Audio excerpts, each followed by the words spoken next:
Oh my gosh. What a great swimming hole. Liberté. John says my shirt's on inside out. Welcome to Ontario. Bienvenue.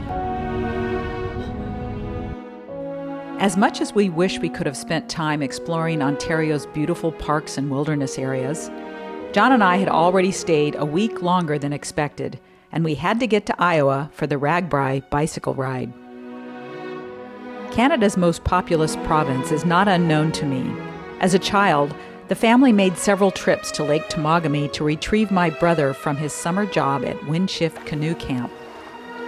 I have such fond memories of our time there, exploring uninhabited islands by canoe, drinking unfiltered water from the lake, listening to the call of the loons in the evening. Those were the days. But we'll be back. For now, we'll head to the Sault Ste. Marie border crossing to avoid the traffic around Toronto and Chicago.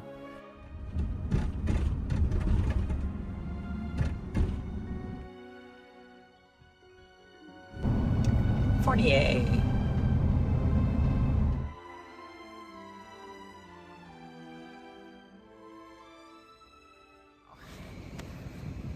We are at Wilkridge Farm. Wilkridge Farm? I don't know. The nicest guy just came out and greeted us from this farm where we're going to stay tonight. Super nice guy.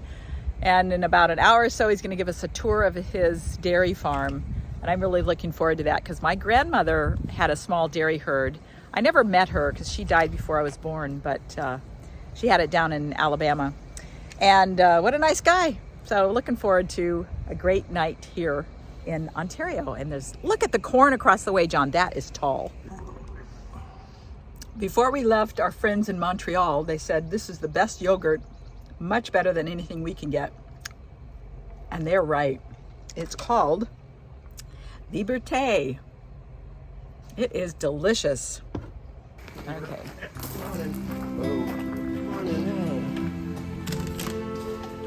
Wow. Wilkridge Farm was established in 1856 and is now a sixth-generation robotic dairy operation.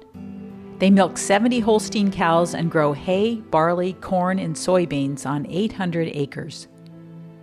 Ken and his wife Peggy converted their dairy operation into a robotic system in 2017, thus reducing overhead costs and giving them more time to travel the world. We want them here so we see them 20 times a day. Every time we come in the barn, we can monitor them here. So if we see, like this one is 4 days from calving, she's 6 days. So 12 hours before they start to calve, then we'll move them into here. Show you what you're going to see whenever the cows come in. Cows are going to come in here, and one on that side, and then this arm is going to come out. And that's a 3D camera. So that 3D camera will locate the teat placement. And then you'll see the robot is going to move around and find the teats and attach. Oh, we got one. Wait, Oh, yeah, here. we got one. Actually, I think this is the oldest cow in the barn. Oh, really? Yeah.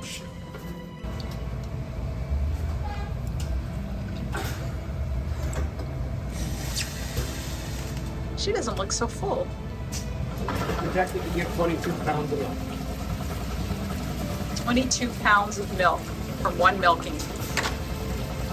And how many times she'll milk? 3.5 times a day Okay. we're averaging right now. Wow. There you have attachment. Average attach time is 32 seconds. She was 34.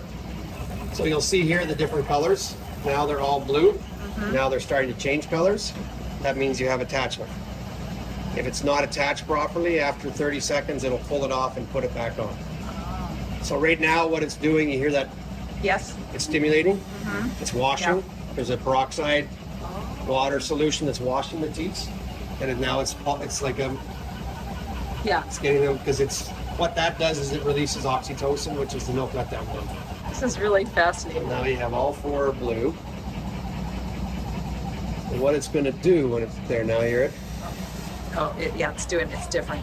So now she's starting to milk. So you're going to see the flows go up. This number here is the flow in each quarter. So if you don't have flow, it's going to pull it off, put it back on again. You see now you have flow in all 4 quarters. So now she's going to milk, and she's projected to give 10.97 kilos. She's given 98% of what she was supposed to. So whenever she's finished, she'll get a T-tip. Neat. The milk is here. Oh, wow.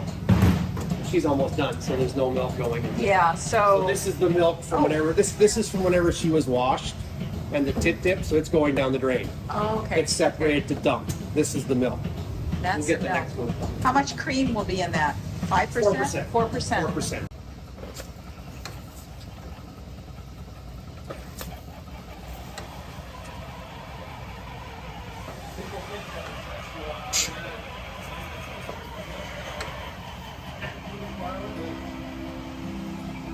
Out here right now we're milking 82 cows, and I'm not, a term in a barn like this is how many cows are you fetching?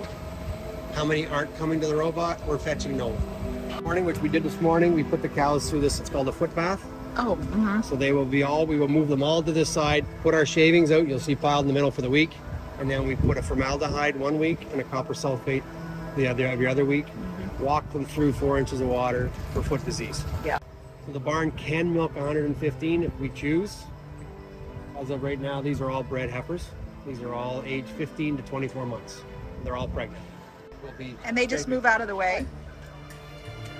The other side will be scraping forward. Uh-huh. It comes to here, and then there's a cross gutter that starts up here every 2.5 hours. Takes it to the pump. The pump runs the pump in the corner here. Goes in this cross gutter to the pump. Yeah. And the pump runs every 2 hours as well. There's a float. Don't let the cow. All artificial insemination. All artificial insemination. What an idyllic setting. Beautiful sunrise. You know, it's interesting. The sun set right there, and it rises right there.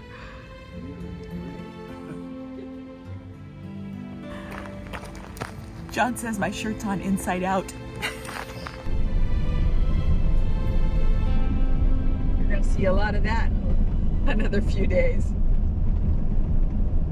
I should have stood next to it to see how much taller the corn in Iowa is gonna be. Ottawa traffic at 7 a.m. on a Saturday. So what are you up to this morning? Well, we cross the border tomorrow, and we're trying to get all these chores done, like defrosting the freezer, which is hard to do on the road. I bought this little $3 bucket at Walmart where I put all the food and some ice, keep things cold while I do this, and then it should be done. Well, I'm almost done now. And then we're going to go to we're actually going to a KOA tonight. We've had 3 nights in a row without anything, you know, in parking lot type camping. And we're going to go to the KOA because they have laundry. We can do the laundry. We're going to flush our tanks because they always show full even after they've been emptied. And going to try to find a Home Depot that might have those hoses that you attach that are kind of retractable coiled things. And I'm working on a project, but I'm not going to tell you about it until I actually see if I can get one of these things. The suspense is gonna kill me. Okay. The people didn't know what full Chicago is. When you learned it, did you know it? No. 7461735636350. This looks like this is like Alaska.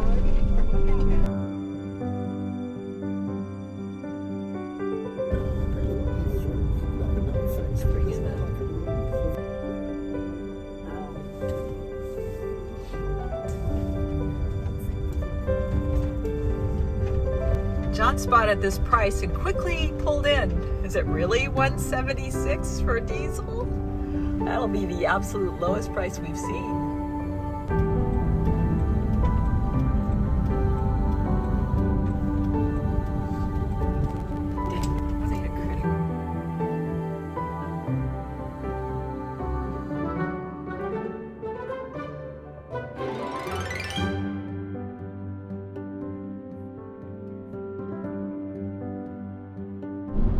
Signed by each.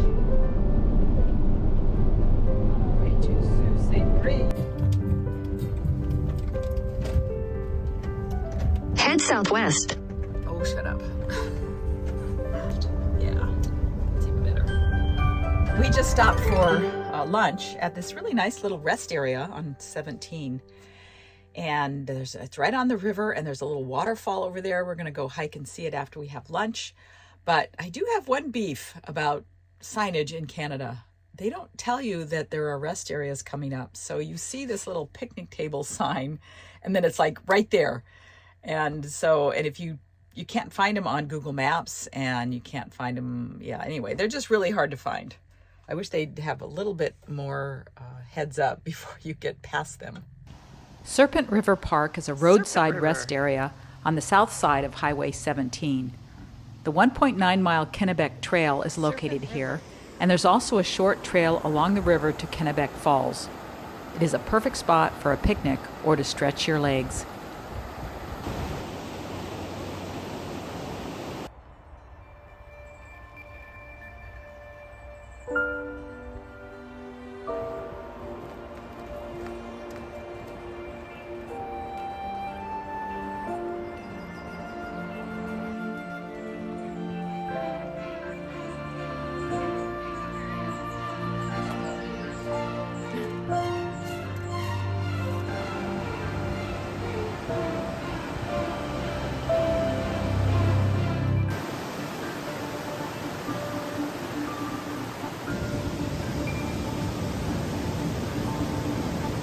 What a great swimming hole.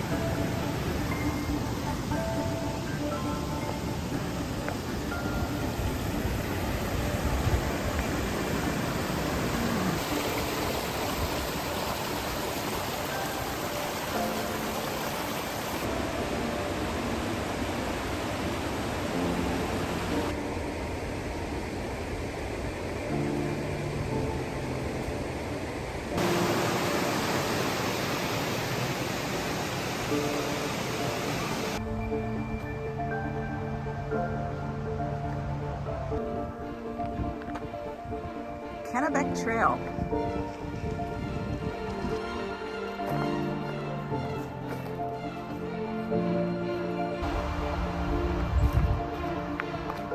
Ooh, that looks like a nice waterfall. Called the Precambrian Shield. I remember that. Formed 4 billion years ago.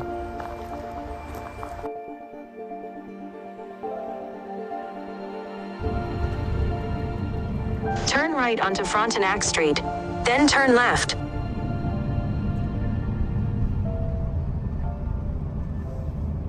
Where is that? Turn right onto Sault Ste. Marie International Bridge. I think you just missed it again. What? I think you just missed it. No? Yeah, you missed it. Head south on Huron Street towards Sault Ste. Marie International Bridge, then turn right onto Queen Street West. I think it's right there. Yeah, right there. Turn left right here. There you go. Turn right onto Sault Ste. Marie International Bridge. Except we're making left. Continue on Sault Ste. Marie International Bridge for 1 mile.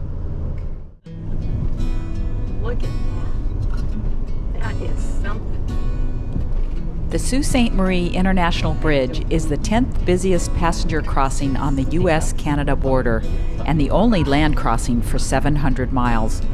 It is a steel truss arch bridge completed in 1962, and it's nearly 2.8 miles in length. And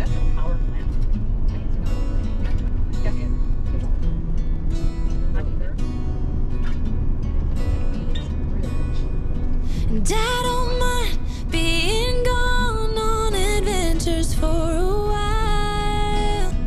No, no. 'Cause the best thing about it is I know I'm coming back. Oh, oh.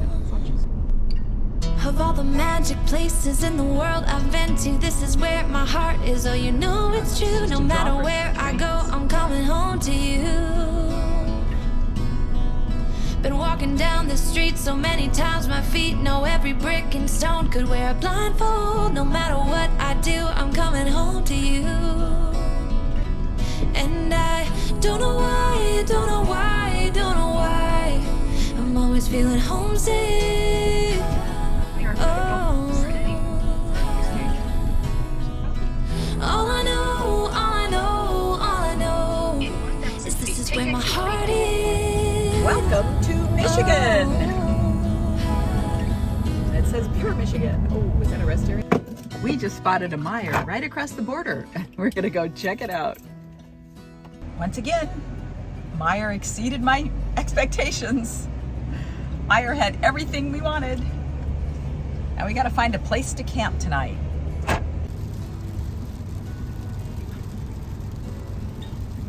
Your lights on?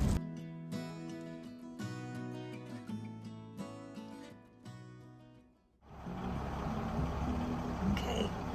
What a great spot, right on the lake.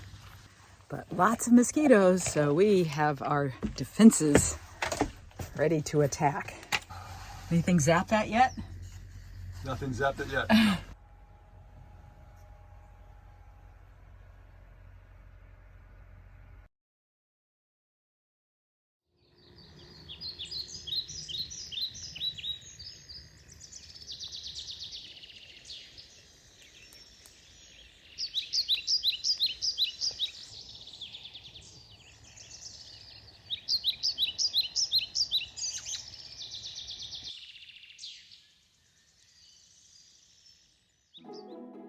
Pictured Rocks National Lakeshore on Lake Superior was so designated by Congress in 1966. It extends for 42 miles from Munising to Grand Marais, Michigan. With just a day to explore, we made 2 stops, one at Log Slide and one at Munising Falls, before finding a campsite in Hiawatha National Forest. Heading toward the Log Slide Overlook. Log Slide is where loggers used to slide logs down the dune's cliff face to the water below to be loaded onto ships. The views are tremendous, but don't be tempted to slide down to the water unless you want to spend an hour climbing back out. Oh my gosh.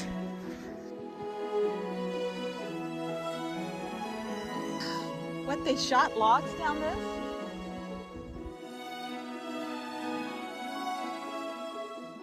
Oh wow, look at the view. Oh, there's the lighthouse.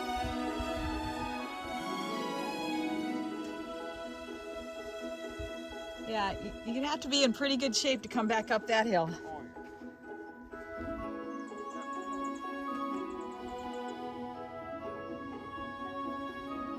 They're not kidding when they say you better be in good shape.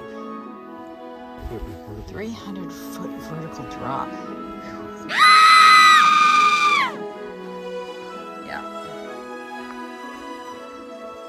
Oh.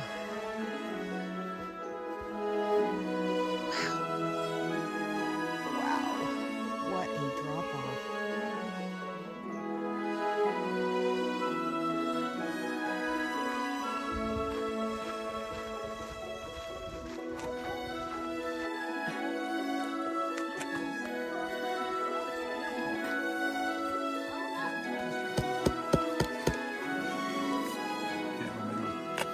Some of this on your legs. There's an awful lot of sand on that leg. Oh. There are a number of waterfalls in the park. We chose the 800-foot Munising Falls Trail, which is quite busy but provides easy access.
I love it when a campground has a trail. It doesn't have to be anything spectacular, just someplace where you can get out and breathe and be in the woods. So this is a great little 2-mile stroll, really. You have to keep moving though, otherwise the bugs will get you. And every place that I didn't spray, they got me.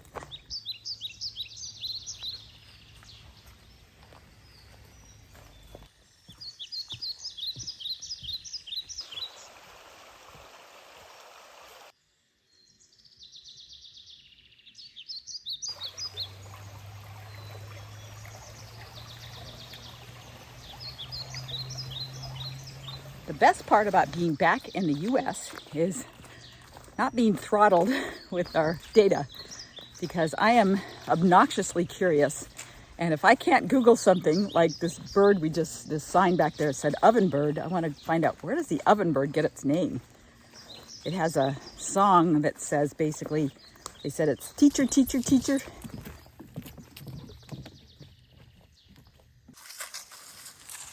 Interesting fungus.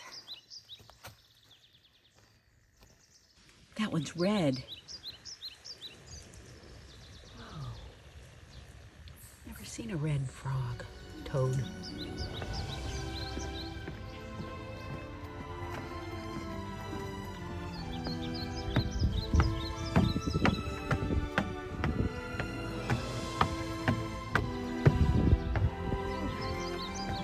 Nice view.